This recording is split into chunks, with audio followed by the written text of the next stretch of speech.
Hello everyone, welcome to our YouTube channel the Kalakar classes. आज की इस क्लास में मैं क्लास 9th का मैथमेटिक्स का आपको आंसर की बताने वाला हूँ। आज का ही क्वेश्चन पेपर का मॉर्निंग शिफ्ट का है ये, ठीक है। मॉर्निंग शिफ्ट का आएगा। आंसर की देखते हैं कौन से क्वेश्चन का क्या आंसर है, फटाफट से देखते हैं।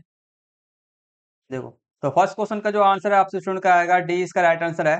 ठीक है, कैसे हर एक क्वेश्चन का आंसर क्या है क्या नहीं है वो मैं बताऊंगा, प्लस में इसको साइड में ना एक्सप्लेनेशन भी दे दूंगा कि कैसे ये आंसर आया है। ठीक है, फर्स्ट क्वेश्चन का आंसर हमारे पास ये है। क्वेश्चन पेपर दिखा देता हूँ, just 1 second please. Question paper आपका ये था, ये देखो। ठीक है, ये आपका क्वेश्चन पेपर था, तो इसको करते हैं। सेकंड का आंसर हमारे पास क्या आएगा, हमारे पास एक आएगा। थर्ड का आंसर हमारा कितना आएगा, ये हमारा थर्ड का आंसर आएगा 0 और 3 है। कैसे आएगा देखो, इसको यहाँ पर मान पुट करने पर दोनों दोनों बराबर हो रहे थे, तभी जाके हमारा ये डी मान रहेगा। नेक्स्ट क्वेश्चन हमारा आएगा सी आएगा, यूक्लिड की ज्यामिति। ठीक है, ना कि अभिकृति। यूक्लिड की जो हमारा सी इसका राइट आंसर होगा, कैसे होगा मैं दिखा देता हूँ। ठीक है, तो सी इसका राइट आंसर है। बाकी जो आपका 1 2 3 इसको अभिकृति है, यूक्लिड की अभिकृति है। बाकी जो सी हमारे को बताना था, यूक्लिड की ज्यामिति बतानी थी। ठीक है, तो ज्यामिति आपकी सी है। नेक्स्ट हमारा आएगा सी, इसका आंसर आएगा सीसाभिमुख कोण होता है। क्या होता है, सीसाभिमुख कोण कहते हैं इसको। बड़ा कर देते हैं कोण। ठीक है, सीसाभिमुख कोण कभी चेंज नहीं होता। नेक्स्ट आंसर हमारा सी का हल्का आएगा 50 है। कैसे आया, बाकी मैंने एग्जांपल से यहाँ पे एक्सप्लेनेशन दे रखा है, एक्सप्लेनेशन। एंड सेवेंथ का आंसर समचतुर्भुज है। एट्थ का आंसर 80 है। कैसे है आपका, ये दिखाएगा। और एक परिमेय लगा है इसके अंदर में, चाप वाला। ठीक है सॉरी। और डिस्ट्रिक्ट वाले EWSN के बच्चों का जो आएगा आंसर आएगा आपका ए का 120 है। एंड नाइन्थ का सॉरी, जो हमारे नोवे क्वेश्चन का हमारा आंसर क्या आएगा, 18 सेंटीमीटर है। ठीक है, अर्ध परिमाप निकालना था, बहुत आसान है। आगे करते हैं कि बारंबारता क्या दर्शाता है, जो आयताकार चीज क्या दर्शाता है, हमारा बारंबारता को दर्शाता है, जो भी संख्या को दर्शाता है बेसिकली। आगे करते हैं, 11th का आंसर हमारा 108 है। कैसे आया हमारा, ये देखो एक्सप्लेनेशन मैंने दे रखा है।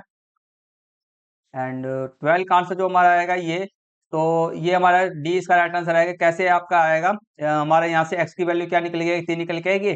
और 3 को जब हम इस वाली वैल्यू में पुट करेंगे तो हमारा 0 आ जाएगा, तो ये डी इसका राइट आंसर है। ठीक है, 13 का आंसर हमारा ये है। 14 का आंसर देख लो।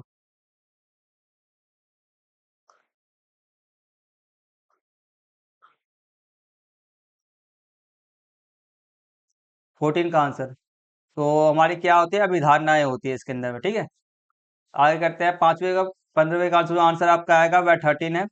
कैसे निकलेगा हमारा, जो हमारे एक्स, कोई भी हमारा एक्स कोण होगा। ठीक है, और हमारा संपूर्ण कोण कितना होता है, 180 डिग्री का होता है। उसमें से जब हम संपूर्ण कोण में से इसको माइनस करेंगे, तो हमारा जो क्या आएगा, हमारा जो भी संख्या क्या है, 1/5 है। ठीक है, संख्या के क्या है हमारा 1/5 है, तो इसलिए 1/5 गुने में हमारे को करेंगे 180 माइनस में एक्स करेंगे। ठीक है, तब जाके हमारे क्या निकल के आ जाएगा, हमारा यहाँ से हमारी एक्स की वैल्यू निकल के आएगी। ठीक है, तो एक्स की वैल्यू हमारी 30 निकल के आई है। आगे करते हैं, 16 क्वेश्चन हमारा आएगा। तो इसमें दो समचतुर्भुज, हमारे दो हमारे त्रिभुज समागम दे रखे थे। ठीक है, इसका आंसर आपका ए है। ठीक है, समागम दे रखे थे। 16वें का आंसर ए है, ए है इसका राइट आंसर। ठीक है, आगे करते हैं। और यह एक्सप्लेनेशन दे रखा है मैंने। एंड 17 का आंसर हमारा आएगा C1/2 है। इसमें दो आपके फॉर्मूले लगेंगे, इसमें फॉर्मूले ये वाले फॉर्मूले आपके लगे हैं। ये वाला जो आएगा पूरा, ये जो संख्या हमारा है वह हमारे किस में बन जाएगा, हमारा ये जो संख्या मेरा ये बराबर ये दे रखा था हमारे को। ठीक है, तो इस वाली संख्या को हम इसके रूप में लिख सकते हैं। ठीक है, इसके ऊपर में हम लिख, इसके ऊपर लिख दिया। और इस वाली संख्या को हम इसको ऐसे लिखेंगे। ठीक है, और देखो 27 को हमने क्या करा, 27 को हमने इसके रूप में लिखा, और उसको और 9/3/y को हमने इसके रूप में लिखा। दोनों को आमने सामने रखा, दोनों को आमने सामने बराबर करा, और यहाँ से y की वैल्यू हमने निकाल के ला दी। आगे करते हैं। एंड 18 का आंसर हमारा है सी है 115 आएगा। 18 का आंसर हमारा कितना आएगा, सी है 115 आएगा। कैसे आएगा बताता हूँ।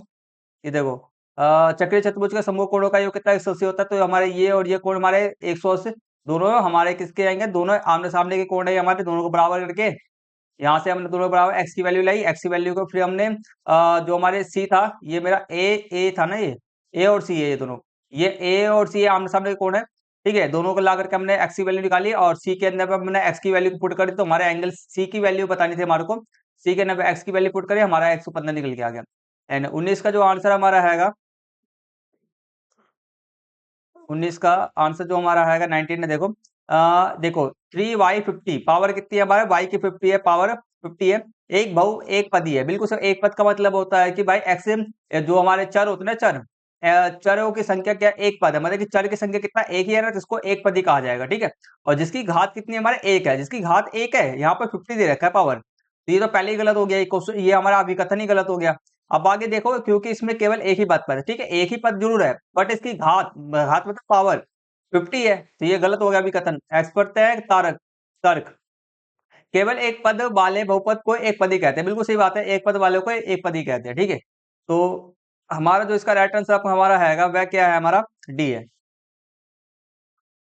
नेक्स्ट क्वेश्चन हमारा 20 है, हमारे को दे रखा है कि डैश 5 और 6 से होकर गुजरने वाली रेखाओं की संख्या क्या अनंत है। ये 5 और 6 मेरे क्या एक बिंदु है, एक बिंदु से अनंत बिंदु हमारे अनंत रेखाएं गुजर सकती है। बिल्कुल सही बात है, ये अभिकथन सही है। नेक्स्ट बात करते हैं तर्क, दो चर वाले रैखिक समीकरण के अनंत हल होते हैं। बिल्कुल सही बात है, दो चर वाले रैखिक समीकरण जो होते हैं हमारे, ठीक है, उसके अनंत हल, तो जैसे कि मैंने लिख दिया, मैंने 2x प्लस में मैंने 1y प्लस में मैंने लिख दिया 3 बराबर में 0, ये मेरा एक चर वाला रैखिक समीकरण हो गया। ठीक है, दो चर वाले थोड़े दो चर वाले मेरे रैखिक समीकरण हो गया। रैखिक समीकरण मतलब जिसमें कोई भी पावर नहीं होती। ठीक है, तो इसके अनेक हल हो सकते हैं। बिल्कुल सही बात है, हाँ हो सकते हैं, दोनों सही है सर, बट फिर भी सही वाक्य नहीं करता। देखो, बी इसका राइट आंसर होगा, इसका आंसर क्या होगा, इसका आंसर आपका होगा बी होगा।